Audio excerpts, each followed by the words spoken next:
ಘಟಪ್ರಭಾ ನದಿ ಪಾತ್ರದಲ್ಲಿ ಸಂಭವನೀಯ ಪ್ರವಾಹ ಹಿನ್ನೆಲೆಯ ಮುಂಜಾಗೃತಾ ಕ್ರಮವಾಗಿ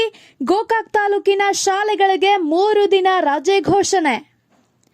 ಗೋಕಾಕ್ ತಾಲೂಕಿನಲ್ಲಿ ಮಳೆಯ ಪ್ರಮಾಣ ಹೆಚ್ಚಾಗಿರುವುದರಿಂದ ಹಾಗೂ ಶಿರೂರು ಡ್ಯಾಂ, ಬಳ್ಳಾರಿ ನಾಲಾ ಹಾಗೂ ಹಿಡಕಲ್ ಡ್ಯಾಂನಿಂದ ಅಂದಾಜು 35,000 ಕ್ಯೂಸೆಕ್ ನೀರು